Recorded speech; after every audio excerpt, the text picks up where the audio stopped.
Dalam gelap ini, di hening ruang sepi, bercucur air, aku menangis sedih.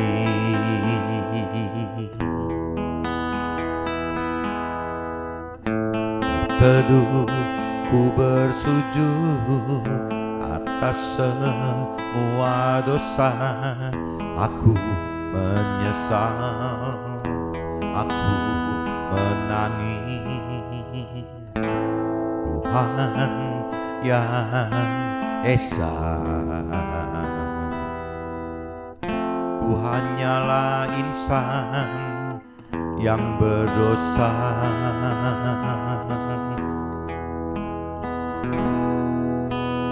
Tuhan yang besar,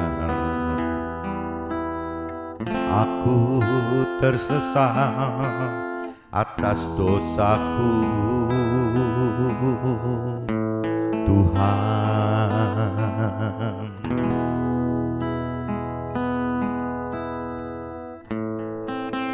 di dalam gelap ini, di hening ruang sepi, bercucur air, aku menangis sedih.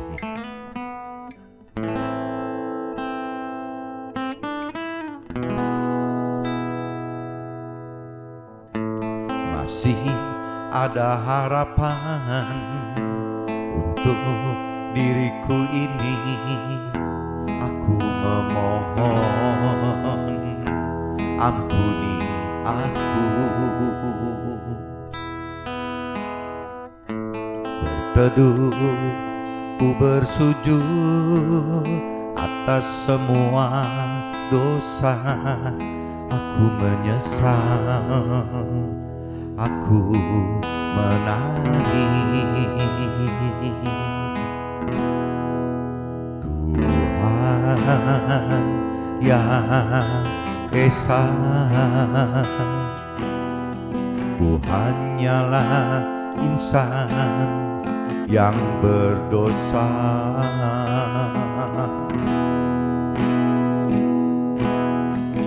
Tuhan yang besar, aku tersesat atas dosaku.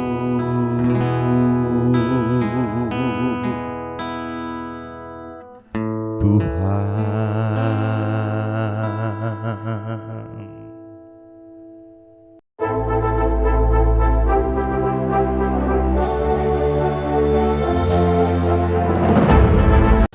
jumpa kembali di MCT Journey Inspiration of Life. Pagi ini saya mau coba sharingkan teman-teman dengan temanya keselamatan jiwa harus mencapai tujuan iman dengan hidup penuh pengharapan iman dan kasih. Dasarnya teman-teman dari kitab Matius pasal 25 ayat 31 sampai 46 dan kitab 1 Petrus pasal 1 ayat 3 sampai 12 teman-teman.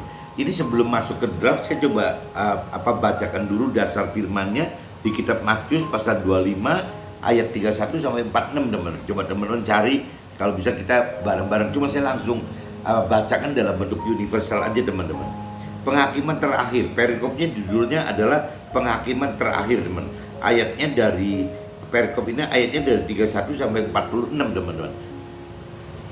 Apabila anak manusia datang dalam kemuliaannya dan semua malaikat bersama-sama dengan dia, maka ia akan bersemayam di atas tahta kemuliaannya.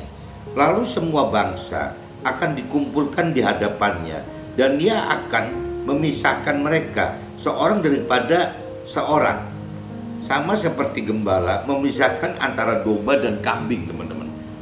Dan ia akan menempatkan domba-domba di sebelah kanannya dan kambing-kambing di sebelah kirinya.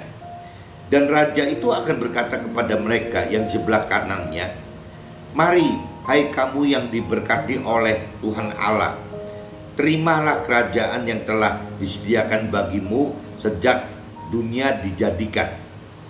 Sebab ketika aku lapar, kamu memberi aku makan. Ketika aku haus, kamu memberi aku minum. Ketika aku seorang asing, kamu memberi aku tumpangan.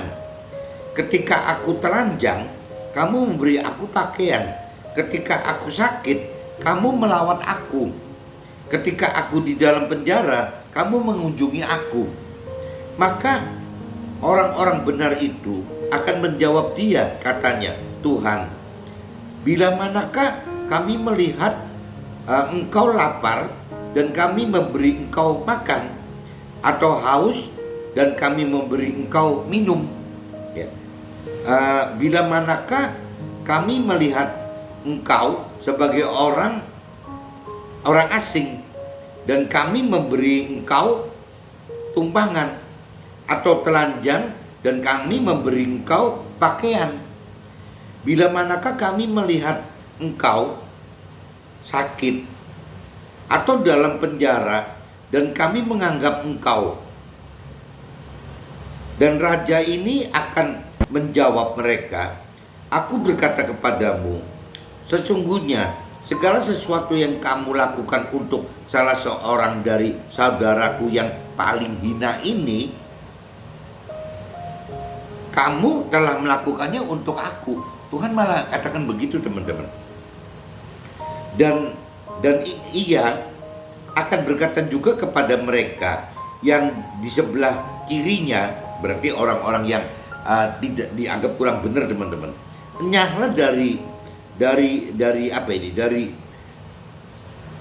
Dari hadapanku, dan hai kamu orang-orang terkutuk, enyahlah ke dalam apa ini? Nyala ke dalam api yang kekal yang telah sedia untuk iblis, dan melihat dan malaikatnya."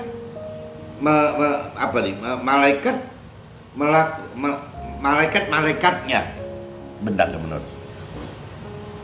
Dan kalau di ayat 42, teman-teman, "Sebab ketika aku lapar, kamu tidak memberi aku makan. Ketika aku haus, kamu tidak memberi aku minum. Ketika aku seorang asing, kamu tidak memberi aku tumpangan. Ketika aku telanjang, kamu tidak memberi aku pakaian. Ketika aku sakit dan dalam penjara, kamu tidak melawat aku." Lalu mereka pun akan menjawab Tuhan, katanya, "Tuhan, bila manakah kami melihat engkau lapar atau haus, atau sebagai orang asing, atau telanjang, atau sakit, atau dalam penjara, dan kami tidak melayani engkau?" Maka ia akan menjawab mereka, "Aku berkata kepadamu, sesungguhnya segala sesuatu yang tidak kamu lakukan untuk salah seorang dari yang paling hina ini, kamu tidak melakukannya untuk aku." Dan mereka ini akan masuk ke tempat siksaan yang kekal, tetapi orang benar ke dalam hidup yang kekal. Ini kalau cerita umpama tadi domba dan kambing, teman-teman, di firman penghakiman terakhir ini di kitab Matius pasal 25 ayat 31 sampai 46. Ini cerita gampangnya kan cerita domba dan kambing, teman-teman. Kalau diistilahkan di kitab suci, domba itu adalah orang-orangnya Tuhan, teman-teman. Orang-orang yang benar gitu, orang-orang yang mau mengenal, mengerti dan melakukan firman Tuhan. Tapi kalau diibaratkan kambing itu orang-orang dunia, teman, orang-orang yang berkeyakinan yang susah diaturnya. Nah, ini dikatakan kalau orang-orang yang domba, orang-orang yang kelompok yang benar, yaitu harus berani melakukan apa yang firman Tuhan perintah peraturan itu dengan nyata, teman, dengan tindakan gitu. Ya, dengan tindakan apa? Ya dengan tindakan terhadap sesama kita, teman-teman. Jadi Tuhan katakan apabila kita mau melayani Tuhan, ya sama saja dengan kita melayani sesama kita, teman-teman. Jangan tungguin melayani pribadi Tuhan ya kelamaan gitu. Ya kita harus melayani sesama kita seperti halnya kita melayani Tuhan gitu. Nah sebaliknya si kambing-kambing ini teman, orang-orang yang kurang benar, tidak benar dan tidak melakukan firman Tuhan, ini orang-orang yang acu-acu saja gitu, tidak melakukan apa-apa karena dianggapnya itu bukan Tuhan, itu kan sesama kita, sesama manusia gitu, bukan Tuhan. Nah ini Tuhan peringatkan di penghakiman terakhir itu seperti ini teman-teman. Jadi jangan sampai kita hari ini kan topiknya bicara keselamatan teman. Bagaimana kita mencapai keselamatan jiwa kita sampai di alam kekal loh. Jadi bukan keselamatannya ukurannya di dunia ini teman-teman, tapi sampai ke alam kekal. Nah untuk bisa nyampe ke alam kekal ternyata kita tidak cuma cukup bagaimana melakukan firman tanpa kita bertindak untuk kesesama kita teman-teman. Jadi kita itu harus melakukan firman Tuhan itu jelas untuk pribadi kita melakukan firman, dan perintah-perintah firman Tuhan itu memerintahkan agar kita juga bertindak melakukan firman terhadap sesama kita. Bahkan di ujung-ujungnya teman-teman, apabila kita sudah dewasa rohani, Tuhan itu tidak cuma cukup loh kita diharapkan hanya sebagai pelaku firman itu. Kalau pelaku firman itu kan gampangnya kan konsumennya firman teman. Jadi kita terima firman, nah kita lakukan gitu. Itu berarti kan kita konsumennya firman teman. Nah firman kalau kita udah dewasa rohani, justru Tuhan pengen kita mengajarkan firman teman. Waktu kita mengajarkan firman, mungkin kalau sesuai talenta kita gitu, ada yang mengajarkan firman dalam bentuk karena punya talenta mentor rohani atau rohaniawan, ya pasti ngajarkannya dalam bentuk teori-teori rohani teman, dalam bentuk-bentuk teologi gitu.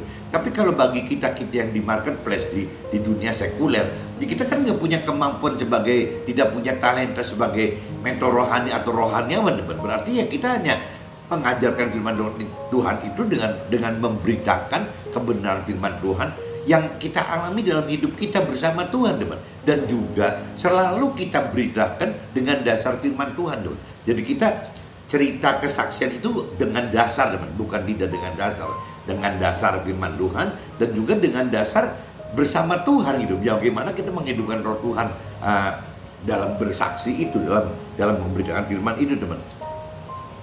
Waktu kita bisa mengajarkan firman Tuhan, waktu kita bisa memberitakan firman Tuhan, nah ini kita berubah statusnya teman, bukan konsumen firman lagi, tapi kita sudah belajar menjadi produsen firman teman. Ini yang Tuhan inginkan seperti ini teman-teman. Nah apabila kita bisa menjadi produsen firman, ya Tuhan istilahnya nyatakan bahwa ya kita akan mendapatkan keselamatan yang kekal itu teman-teman. Jadi tidak bisa egois, cuman berhenti. Kalau kita tidak melakukan firman Tuhan kan konyol teman-teman. Bisa tidak melakukan firman Tuhan identik dengan meleset dari yang Tuhan perintah peraturkan. Meleset dari perintah-perintah firman Tuhan itu adalah dosa teman-teman. Nah ujungnya dosa itu kan takutnya masuk neraka teman-teman. Jadi kita harus benar-benar bisa mengerti akan firman Tuhan dan melakukan firman Tuhan sehingga kita tidak masuk ke dalam neraka. Cuma kalau kita bicara masuk ke dalam surga, ya balik lagi, kalau kita pengen lebih gitu, tidak cuma berhenti masuk sebagai warga surga saja, ya kita mesti menjadi yang tadi Tuhan inginkan. Bagaimana kita mengajarkan firman Tuhan dalam bentuk teologi, dan juga kita bagaimana mengajar firman Tuhan dalam bentuk kesaksian. Itu bedanya di situ aja teman. Kalau yang punya talenta mentor rohani dan rohaniawan, ya Tuhan inginkan mengajarkan teologi gitu. Tapi kalau bagi kita yang di marketplace, di dunia sekuler, ya Tuhan pengen ya kita menjadi saksinya Tuhan gitu, bahwa Tuhan itu ada, kuasa Tuhan itu nyata gitu. Nah ini yang Tuhan ingin proof itu seperti itu. Nah caranya bagaimana? Caranya Tuhan ajarin begitu. Bagaimana kita melakukan yang diperintah peraturan oleh firman Tuhan, kita lakukan untuk Tuhan, yaitu wujudkan tindakan itu untuk sesama kita teman-teman. Jadi jangan seolah-olah kalau ke manusia kita tidak melakukan seperti yang kita mau lakukan untuk Tuhan gitu. Nah Tuhan nggak suka itu. Tuhan pengen supaya kita melakukan firman Tuhan walau ya untuk sesama kita teman-teman. Nah ini saya sudah baca di kitab Matius teman-teman. Kitab Matius pasal 25 ayat 31 sampai 46. Nah ini saya sebelum masuk ke draft teman-teman, saya masuk ke 1 Petrus dulu teman-teman. 1 Petrus pasal 1 teman-teman, ayatnya 3 sampai 12 teman-teman. Judul perikopnya pengharapan iman dan kasih. Pengharapan iman dan kasih, teman. Judulnya itu. Terpujilah Allah, Tuhan Allah kita, yang dasar pengajaran Tuhan Allah kita itu tidak bisa lari daripada firman Tuhan, teman. Firman Tuhan itu adalah apa yang diperintah peraturkan Tuhan Allah melalui Nabi Isa gitu. Itu kalau dari sisi Nasrani seperti itu namanya firman Tuhan, teman. Tapi kalau bagi agama yang lainnya mungkin tergantung nabinya kan, teman ya. Kalau seperti Al-Quran ya nabinya Nabi Muhammad, ya kitabnya Al-Quran gitu. Nanti di agama yang lain saya kurang ngerti juga, mungkin ya apa Siddhartha Gautamanya gitu, atau Hindu itu nanti Konfusiusnya gitu, ya saya nggak ngerti. Nanti nggak ngerti aturan gimana gitu. Cuman yang jelas ya, yang dikatakan di sini ya, kalau yang namanya firman Tuhan itu ya identik apa perintah peraturan Tuhan Allah yang disampaikan di Nasrani itu, di Alkitab itu oleh Nabi Isa, teman-teman. Intinya itu. Jadi yang karena rahmatnya yang besar telah melahirkan kita kembali oleh kebangkitan yang dasarnya si Nabi Isa korban itu, teman-teman.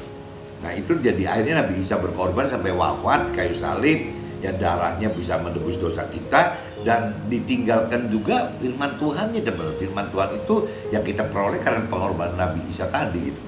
Dan juga malah kita dapat juga roh Tuhan gitu, karena Nabi Isa minta kepada Tuhan Allah agar kita ini sebagai yang meneruskan si sulung ini gitu ya, untuk bisa menerima firman Tuhan dan juga roh Tuhan seperti yang si Nabi Isa sendiri terima, teman-teman.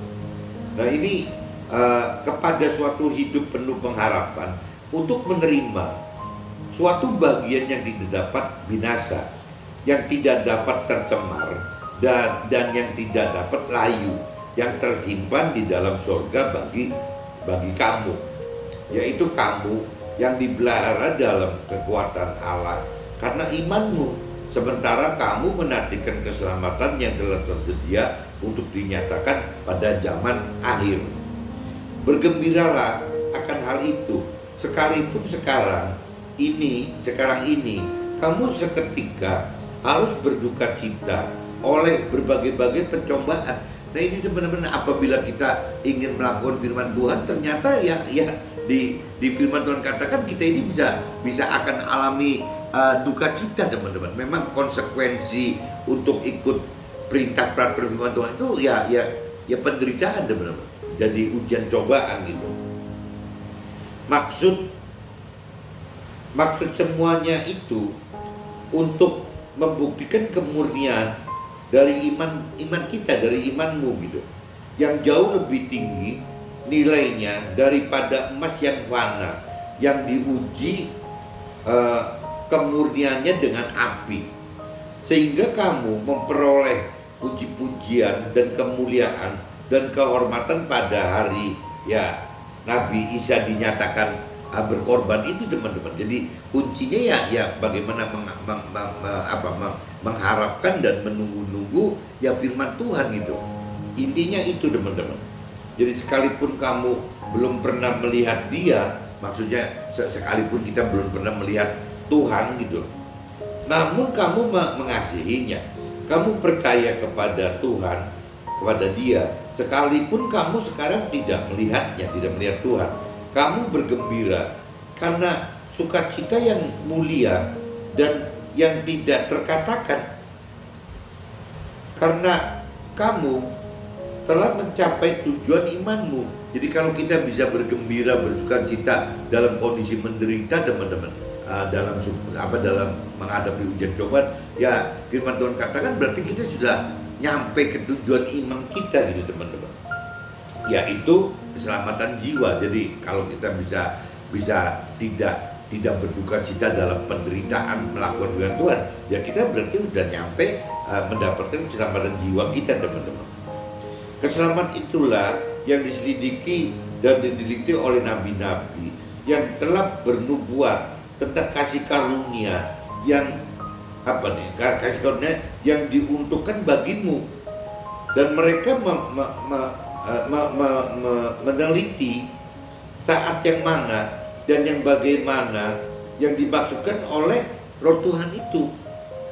yang ada di dalam mereka, yaitu roh yang sebelumnya memberi kesaksian tentang segala penderitaan yang akan menimpa si Nabi Isa ini gitu, dan tentang segala kemuliaan yang menyusul sesudah itu. Nah ini jadi kembali lagi teman, Nabi Isa itu ya ada dua yang nyata yang Nabi Isa perbuat di dunia gitu selama diutus oleh Tuhan Allah itu. Satu ya mengumpulkan perintah peraturan firman perintah peraturan Tuhan teman menjadi kitab suci kan. Kalau Nasrani menjadi kitab Alkitab gitu. Kalau di Muslim ya Nabi Muhammad berarti ceritanya kan mengumpulkan firman Tuhan itu kan menjadi kitab Al-Quran gitu teman. Jadi masing-masing. Nah agama lain saya nggak ngerti jadi seperti itu juga gitu. Nah di situ satu firman Tuhan. Kedua juga dinyatakan di sini ya Nabi Isa itu ya bisa sukses memberitakan firman Tuhan itu karena kembali lagi ada roh Tuhan. Tuhan Allah memberikan roh Tuhan untuk Nabi Isa. Nah jadi Nabi Isa punya satu kuasa lebih gitu. Nah kita juga sama teman. Nabi Isa usulkan kepada Tuhan Allah bahwa setiap manusia itu diberi roh Tuhan gitu. Jadi kita juga sebenarnya harus punya kuasa seperti kuasanya Nabi Isa teman. Nah ini yang kita harus tahu gitu. Kepada mereka telah dinyatakan bahwa mereka bukan melayani diri mereka sendiri, tetapi melayani kamu dengan segala sesuatu yang telah diberitakan sekarang kepada kamu dengan perantaraan mereka yang oleh Roh Kudus. Nah ini kalau bicara roh yang dari Tuhan Allah itu sebutan di Nasrani itu bisa juga Roh Kudus, bisa juga roh kebenaran teman-teman gitu, bisa nyebut itu. Jadi roh Tuhan, roh Kudus, roh kebenaran. Nah tapi kalau orang Muslim, teman-teman Muslim saya katakan katanya sebutannya Nur teman-teman. Jadi roh Tuhan Allah gitu, yang itu roh Tuhan Allah gitu, yang diutus dari surga menyampaikan berita kebenaran firman Tuhan kepada kamu, yaitu hal-hal yang ingin diketahui oleh malaikat-malaikat. Jadi malaikat di surga juga sedang menunggu dengan apa yang kita perbuat di dunia ini gitu. Nah kalau prinsipnya malaikat di firman yang lain kan ada satu orang yang nggak benar gitu ya, maksudnya mau berbalik dan bertobat. Itu katanya gitu di firman yang lain, itu seisi surga itu isi malaikat segala macam itu bergembira teman, lebih gembira daripada 99 orang ya memang yang sudah benar gitu. Jadi kalau ada satu orang yang diselamatkan itu gembira sekali dibanding si malaikat itu menghadapi 99 orang yang memang sudah benar gitu. Nah ini saya sudah bacakan teman-teman di kitab Matius pasal 25 ayat 31 sampai 46 dan 1 Petrus 1 ayat 3 sampai 2 saya sudah selesai. Nah sekarang coba saya masuk ke dalam draft teman-teman. Firman dalam kitab Matius 25 pasal 25 ayat 40, Tuhan berkata kepadamu, sesungguhnya segala sesuatu yang kamu lakukan untuk salah seorang dari saudaraku yang paling hina ini, kamu telah melakukannya untuk aku. Jadi kalau prinsipnya firman Tuhan begitu teman. Apabila ya itu, coba saya ulang lagi. Tuhan berkata kepadamu, kepada kita, sesungguhnya segala sesuatu yang kita lakukan untuk salah seorang dari saudaraku yang paling hina ini gitu. Saudara maksudnya si saudaranya. Kalau sesama manusia itu kan sama Tuhan dianggap saudara teman-teman gitu. Ya kita telah melakukannya untuk Tuhan gitu. Jadi yang tadi saya jelaskan sebelumnya, ya bagi Tuhan itu kalau kita mau melakukan firman Tuhan bagi Tuhan itu sama aja tidak beda dengan kita melakukan firman bagi sesama kita teman-teman. Jadi kita jangan beda-bedakan waktu kita melakukan. Kalau bukan untuk Tuhan saya tidak mau melakukan. Nah itu jadi si kambing teman-teman. Tapi kalau kita melakukan firman Tuhan kepada sesama kita, seperti halnya kita lakukan bagi Tuhan itu, yaitu kita jadi domba teman. Jadi kita ya pelaku kebenaran Tuhan gitu. Keselamatan jiwa kita akan kita capai jika kita mau dan mampu melakukan firman Tuhan dengan cara nyata berupa tindakan pemenuhan akan kebutuhan dasar hidup manusia yang berupa makan dan minum serta pakaian. Jadi kalau cerita kita tadi di kitab Matius teman, dasarnya itu kan manusia dunia pada umumnya itu kan butuh ini teman-teman. Prinsip dasarnya loh teman. Jadi makan, minum dan pakaian. Benarnya prinsip dasarnya kebutuhan manusia itu cuma 3 macam itu teman-teman. Tapi kalau kita uraikan dalam bentuk yang lebih luas, Ya kita jadi akhirnya makan, minum, dan pakaian itu jadi luasnya itu harta, tahta gitu, dan pemenuhan hal duniawi teman. Jadi lebih meluas lagi. Nah kalau kita bicara lebih meluasnya lagi, ya apa sih yang cari orang dunia? Bukan makan, minum, dan pakaian, bukan harta, tahta, dan pemenuhan duniawi, tapi ya kuncinya mencari sukses, kesuksesan. Target itu adalah target kesuksesan duniawi teman. Bagaimana untuk bisa mendapatkan target kesuksesan duniawi gitu. Nah begitu juga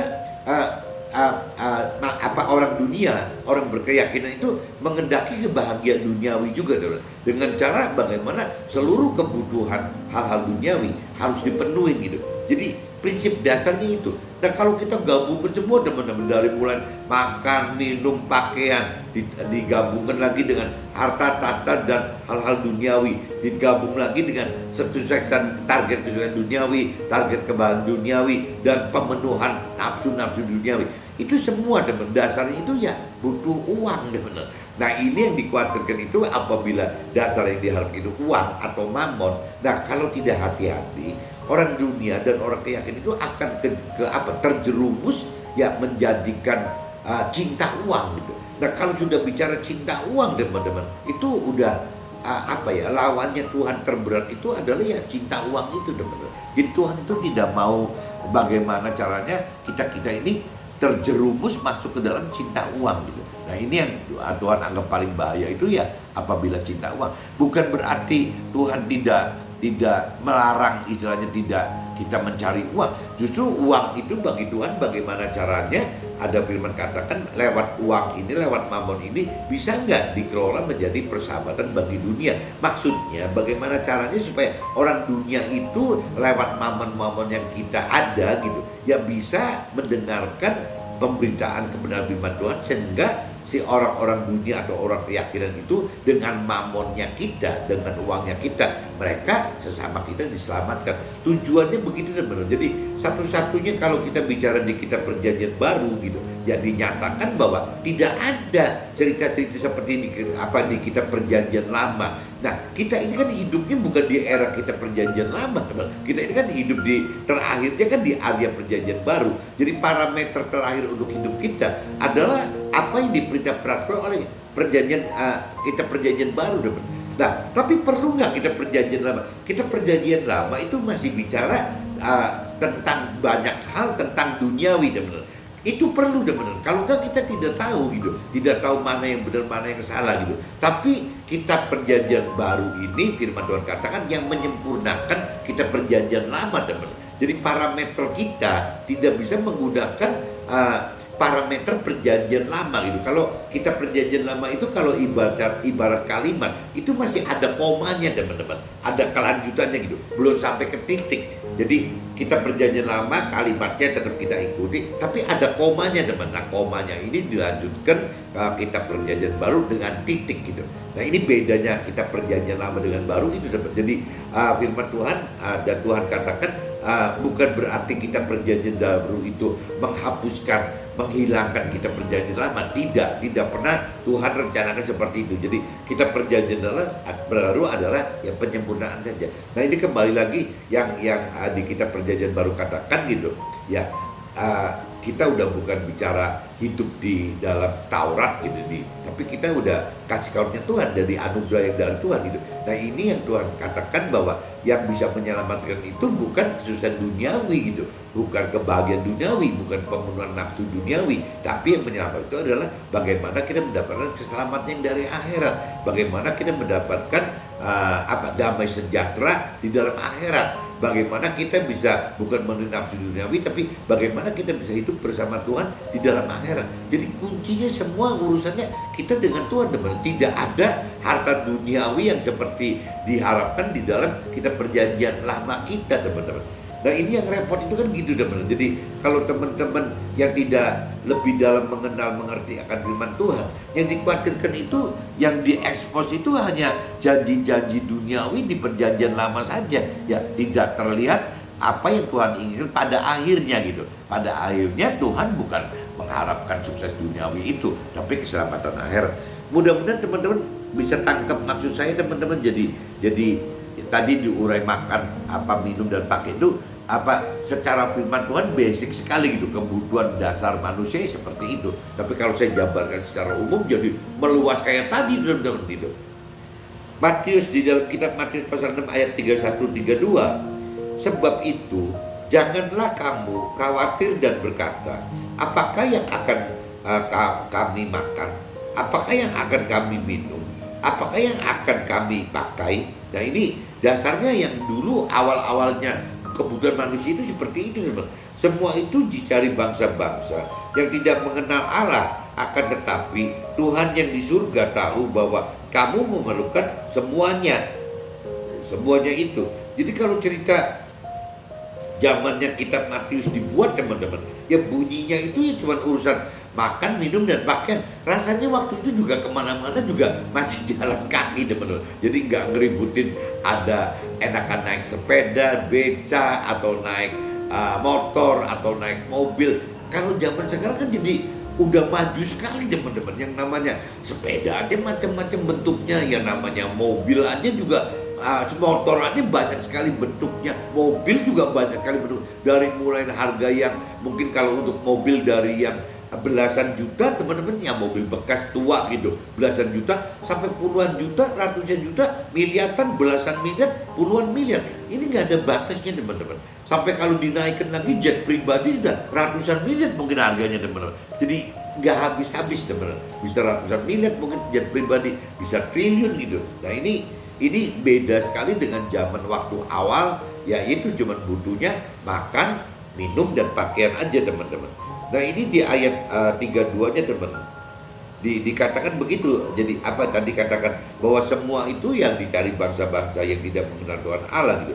Maka jika kita tidak melakukan firman kepada sesama kita, kita berarti tidak lakukan firman juga bagi Tuhan. Ya, prinsip Tuhan adalah melakukan firman bagi Tuhan yang di sorga itu sama saja dengan melakukan bagi sesama di dunia ini. Jadi jangan sampai kita menunda-nunda apa yang Tuhan perintahkan itu, menunggu Tuhan di akhirat nanti teman-teman. Justru Tuhan berbalik hidup, bagaimana saatnya kita hidup di dunia ini, bagaimana kita bisa menjadi pelaku firman ya bagi sesama kita gitu. Nah waktu kita melakukan firman, perintah-perintah firman Tuhan kepada sesama kita, itu sama aja dengan bagi firman Tuhan itu, dan bagi Tuhan itu adalah kita melakukan bagi Tuhan gitu. Maksudnya gitu teman-teman. Jadi bagaimana perbuatan kita itu harus dilakukan sekarang di dunia ini supaya kita juga mendapat apa ya teman-teman, mendapat satu catatan di kitab kehidupan kita di surga itu, bahwa ya kita melakukan ini, melakukan itu gitu bagi sesama kita ya untuk Tuhan. Sebenarnya begitu teman-teman.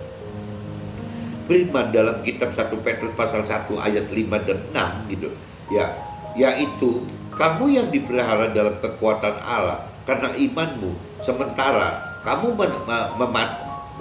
menantikan keselamatan yang telah tersedia untuk dinyatakan pada zaman akhir. Ya, di sini dikatakan bergembiralah akan hal itu, sekalipun sekarang ini kamu seketika harus berduka cita oleh berbagai-bagai pencobaan.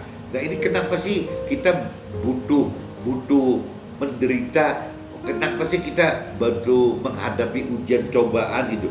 Kenapa sih kita butuh jadi kesulitan gitu teman-teman. Nah cuman ya di firman katakan bahwa ya itu semua harus kita hadapi dengan bersukacita dan bergembira teman-teman. Dan gembira dan sukacita dalam duka cita ini, dalam penderitaan ini adalah sebagai alat bukti kemuliaan iman kita. Jadi iman kita yang sebenarnya di dalam dasar iman kita itu ya kita bisa bersukacita, bisa bergembira tidak di dalam ya duka cita sedang menghadapi penderitaan karena ujian dan cobaan. Nah kunci iman itu ada di situ teman. Ya bisa nggak kita sampai satu titik gitu kita beriman dengan menampakkan sukacita dan kegembiraan kita, padahal kita hidup ya dalam kondisi menderita di berbagai-bagai pencobaan. Tetapi karena kita percaya kepada firman Tuhan, karena kita percaya kepada Tuhan gitu, karena kita mengasihi Tuhan, karena kita taat kepada perintah peraturan Tuhan, sehingga kita ya begitu teman. Lama-lama kita beriman bahwa ya memang tidak perlu harus berduka cita gitu. Ya, kita harus tetap bergembira, kita harus tetap bersuka cita dalam kondisi sebenarnya bagi orang dunia adalah duka cita, dan memang yang ngadepin penderitaan dan pencobaan karena pencobaan tadi, teman. Nah, ini ya kembali lagi firman katakan supaya Tuhan tahu kitab kehidupan kita mencatat bahwa kita ini benar-benar level imannya naik loh gitu loh. Ya, yaitu untuk memberikan kemuliaan iman kita. Firman Tuhan katakan begitu gitu. Jadi firman kita 1 Petrus pasal 1 ayat 8 dan 9 teman-teman. Sekalipun kamu belum pernah melihat Dia, maksudnya belum pernah melihat Tuhan, dan namun kamu mengasihinya, kamu percaya kepada Dia, kepada Tuhan, sekalipun kamu sekarang tidak melihat Tuhan gitu. Kamu bergembira karena sukacita yang mulia dan yang tidak terkatakan, karena kamu telah mencapai tujuan imanmu, yaitu keselamatan jiwamu. Nah, ini jadi kembali lagi teman-teman. Jadi banyak sekali firman-firman Tuhan yang menggiring kita, teman-teman. Bagaimana kita berani melakukan firman Tuhan, ya, untuk lebih berani dan lebih berani dan lebih berani lagi, teman-teman. Meskipun kita tidak melihat Tuhan gitu. Nah, ini yang disebut iman itu seperti ini, teman. Nah, iman ini akan meningkat, teman-teman, apabila kita berani melakukan banyak firman Tuhan, teman. Banyak melakukan perintah peraturan yang Tuhan sediakan buat kita gitu, untuk kita lakukan. Semakin kita berani dan banyak melakukan firman Tuhan, level iman kita makin meningkat, teman. Nah, kembali lagi, semakin banyak melakukan firman Tuhan, kalau kita tidak banyak mengerti firman Tuhan dari pikiran perasaan Tuhan pun, takutnya nyasar, teman. Ya, akhirnya sesat dari rancangan dan kehendak Tuhan gitu, dari perintah dan peraturan. Jadi kalau kita mau banyak berani melakukan firman Tuhan, kita berarti harus banyak mengerti juga, teman. Banyak mengerti apa perintah peraturan firman Tuhan dari pikiran perasaan dan kehendak Tuhan. Jangan dari pikiran perasaan kehendak kita, karena akan sia-sia gitu. Jadi kita harus banyak mengerti perintah peraturan firman Tuhan dari pikiran perasaan kehendak Tuhan, teman. Nah, ini kita butuh. Kalau kita butuh mau perintah Tuhan itu sesuai dengan perintah peraturan firman Tuhan dan pikiran perasaan kehendak Tuhan, itu mau gak mau, teman, harus menghidupkan roh Tuhan, teman. Roh Tuhan yang ada dalam kita itu yang membuat kuasa kita mengerti gitu, mana sih yang Tuhan rancang dan kehendaki, mana sih yang Tuhan perintah peraturkan dari pikiran perasaan kehendak Tuhan. Itu hanya roh Tuhan, teman. Begitupun juga soal keberanian, teman. Kalau kita mau naik level iman makin tinggi gitu, kan kebutuhan keberanian untuk melakukan firman Tuhan.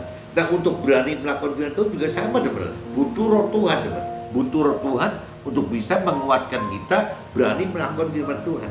Jadi kita jadi butuh roh Tuhan untuk berani melakukan firman Tuhan, butuh roh Tuhan untuk mampu mengerti perintah peraturan firman Tuhan dari pikiran perasaan kehendak Tuhan.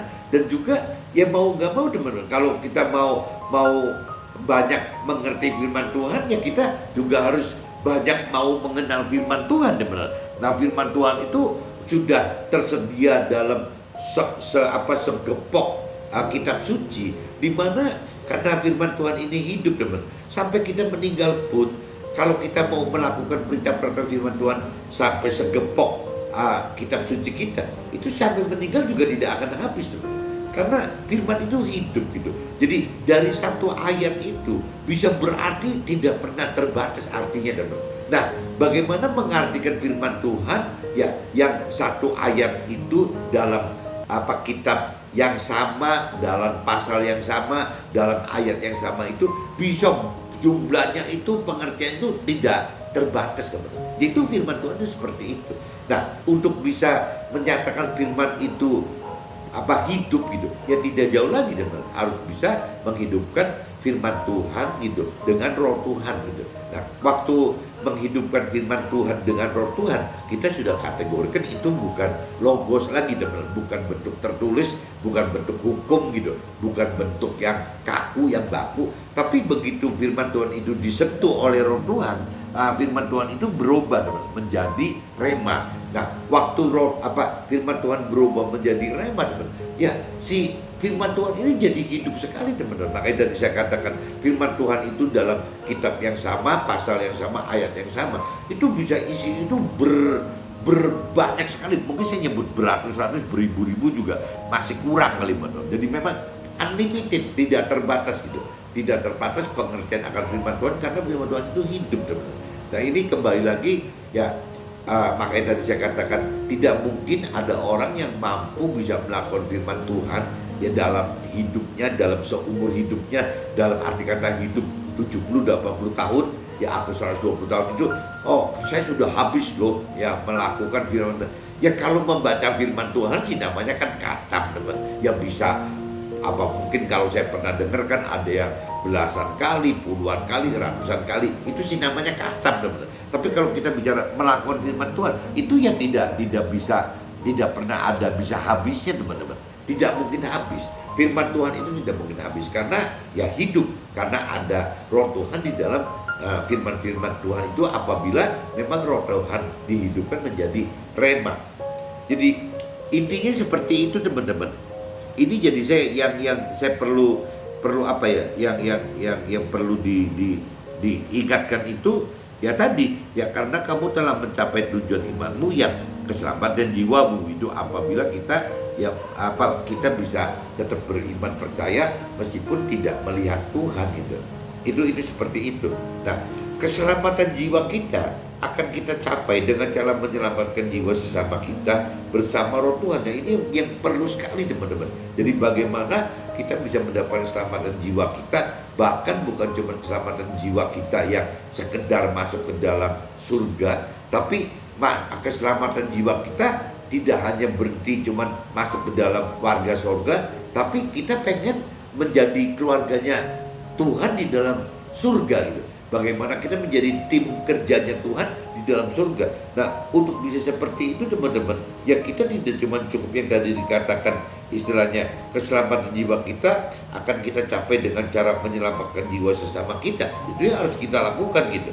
Ya, kita bersama roh Tuhan dengan mengajarkan dan memberitakan firman Tuhan sesuai dengan talenta kita masing-masing. Nah ini talenta kita kan beda-beda teman-teman. Jadi akhirnya kalau bagi saya seorang pengusaha dan teman-teman saya, keluarga saya juga banyak yang pengusaha, saya juga bergaul dengan tim-tim kerja saya atau keluarga saya atau teman-teman saya, itu kan berarti kan orang-orang karir teman, orang-orang karir itu. Nah orang pengusaha dan orang karir itu adalah orang yang bukan mempunyai talenta mentor rohani atau rohaniawan. Ya orang yang di pengusaha dan orang karir itu adalah orang-orang yang punya talenta bagaimana memberitakan kesaksian Tuhan ya kepada marketplace dan dunia sekuler itu teman-teman.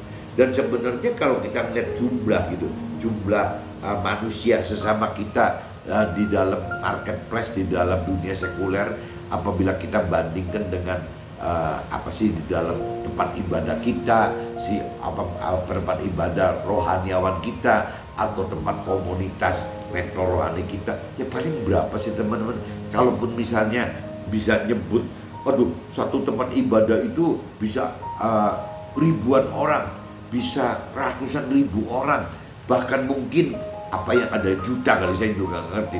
Kalau sampai pun jutaan orang, ya kalau kita bandingkan jumlah sesama kita yang ada marketplace di dunia sekuler, ya kan berlipat-lipat teman. Kalau bicara di sekuler itu bangsanya sesama kita itu bisa miliar gitu di seluruh dunia, bukan juta, bukan ratusan ribu, tapi miliar. Jadi kembali lagi teman-teman, kita ini harusnya akan menjadi sebagai orang-orang yang di marketplace, orang-orang yang ada di dunia sekuler adalah lebih berpotensi gitu, lebih berpotensi untuk bisa menyelamatkan sesama gitu, seperti yang Tuhan rancang dan kehendaki teman-teman. Jadi kita harus mulai sadar dan harus mulai berani bergerak bahwa kita ini ya akan lebih efektif dibanding mentor rohani dan rohaniawan yang sangat terbatas itu gitu. Tugasnya sangat terbatas teman-teman. Saya pernah sharingkan kan, kalau istilahnya di Nasrani yang namanya mentor rohani atau rohaniawan itu kadang-kadang disebutnya gembala teman-teman. Jadi di Nasrani itu udah umum disebutnya kalau mentor rohani atau rohaniawi itu adalah gembala. Adapun kita-kitanya umat dan jemaat itu diibaratkan sebagai dombanya teman-teman, dombanya. Meskipun pagi ini kita sudah mulai membaca di kitab ini Matius dan kitab 1 Petrus 1 itu yang bicara membedakan antara domba dan kambing teman-teman. Tapi kalau bicara yang umum kita sebagai orang yang mau benar gitu, hidup benar, ya masuknya kategori domba. Nah, kalau kita compare secara nyata, ibarat ini gitu, ya domba itu mestinya jumlahnya yang diangon oleh si gembala, baik itu mentor rohani ataupun rohaniawan, harusnya jumlah dombanya kan banyak teman. Gak mungkin kan namanya misalnya gembalanya 100 mengangon domba 1, kan kebalik teman-teman. Yang umum itu ya satu gembala ya mungkin mengangon kambing 10 ya, atau puluhan atau ratusan atau ribuan gitu. Itu kan seolah begitu. Nah berarti kan pasti domba ini akan jumlahnya lebih banyak teman-teman dibanding si gembalanya gitu. Nah ini tadi saya katakan berarti sebenarnya kalau kita sebagai domba itu ada peluang untuk bisa ketemu sesama itu lebih banyak daripada si gembalanya teman-teman. Dan juga ada firman lain yang mengatakan bahwa domba itu, waktu saya pernah dengar ada sharing gitu, ada khotbah yang mengumpamakan, mengibaratkan domba itu wajarnya yang melahirkan domba teman-teman. Ya, kalau gembala ya wajarnya melahirkan gembala gitu. Nah, akan sangat sulit apabila gembala itu harus melahirkan domba gitu. Jadi kembali lagi maksudnya seminar ini, maksudnya khotbah ini adalah ya kita punya tugas teman-teman, ya punya tugas. Tidak cuma sekedar bagaimana kita melakukan firman untuk pribadi kita, tapi kita juga harus melakukan firman, bahkan mengajarkan firman dengan cara memberitakan firman kepada sesama kita teman. Nah kalau bisa sampai kita memberitakan kepada sesama kita lewat kesaksian hidup kita tentang Tuhan, ya bahwa keberadaan Tuhan itu ada, kuasa Tuhan itu ada, sampai sesama kita itu terbawa untuk bisa percaya dan mau terima Tuhan, mau mengenal Tuhan, mau mengerti Tuhan, mau melakukan Tuhan. Nah berarti kan kita sudah melahirkan domba yang baru teman-teman. Jadi yang maksudnya domba itu begitu. Jadi saya sebagai pengusaha, kita sebagai pengusaha, kita sebagai orang karir itu adalah bukan gembala tapi domba. Nah domba ini banyak, domba ini akan melahirkan domba-domba lain teman. Maksudnya seminar dan khotbah waktu itu, sharing waktu itu ya seperti itu teman. Jadi bagaimana caranya kita sebagai domba itu harus bisa domba. Dan kembali ke kaitan dengan tema hari ini teman-teman, memang tidak ada jalan lain teman-teman.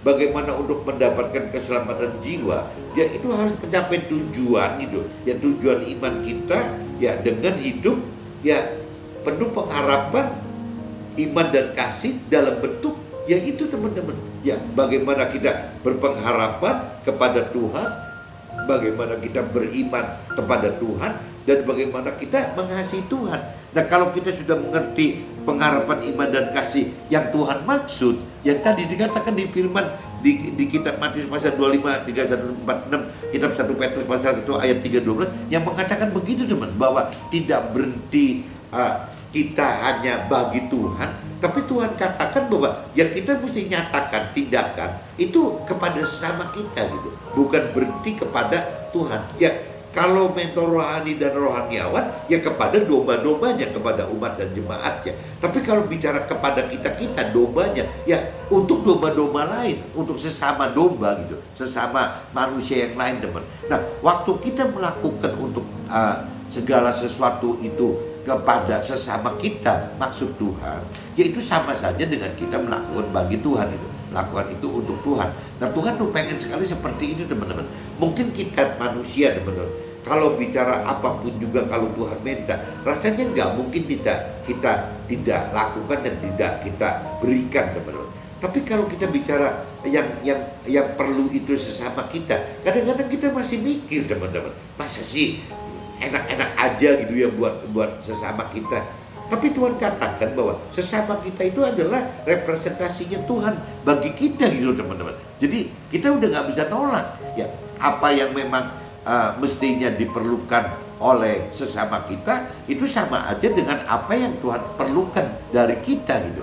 Nah, cuma yang tadi dikatakan kalau kita melakukan perintah Tuhan untuk Tuhan, kita lebih legowo gitu. Ya, kita lebih mudah untuk bisa melakukannya gitu. Tapi begitu kita melakukan perintah Tuhan bukan untuk Tuhan, tapi bagi untuk sesama. Lah ini yang kita hitung-hitungan teman-teman. Kita berhenti hitung-hitungan gitu. Ya contohnya kalau kita ditampar Tuhan pipi kanannya, ya kita ngasihkan pipi kiri, nggak terlalu ribut. Kalau kita diminta bajunya, kita kasihkan baju dan jubahnya. Kalau Tuhan yang minta juga nggak terlalu ribut teman-teman. Tapi kalau misalnya yang minta itu sesama kita otomatis mikir teman-teman. Ini enak-enak aja sih. Ya masa sih ditampar pipi kanan dikasih pipi kiri, ya nggak nampar balik juga udah bagus itu. Nah kita udah bicara lain. Ya kalau bagi Tuhan kita legowo, kita rela.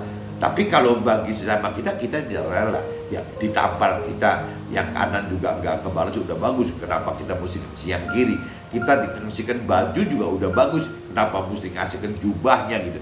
Jadi memang banyak perumpamaan seperti itu teman-teman. Jadi ujung-ujungnya saya firman Tuhan ingatkan bahwa sebenarnya apa yang kita lakukan bagi sesama kita, meskipun itu merugikan kita, meskipun itu tidak menyenangkan kita, tapi Tuhan katakan di dalam ayat-ayat hari ini yang saya sharingkan, ya Tuhan katakan ya itu sama aja untuk Tuhan kok. Yang kita lakukan sesama itu sama gitu, sama aja untuk Tuhan.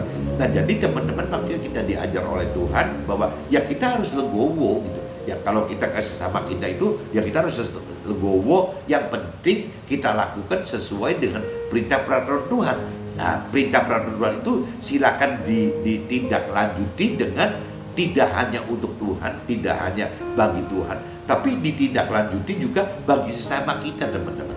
Intinya gitu teman-teman. Jadi keselamatan jiwa itu apabila kita mau di posisi yang masuk sebagai keluarga Tuhan di dalam surga, mau masuk ke dalam tim kerja Tuhan di dalam surga, tidak bisa lain teman-teman. Kita harus bisa mengajarkan, memberitakan kebenaran firman Tuhan kepada sesama kita supaya mereka sesama kita mendapatkan keselamatan.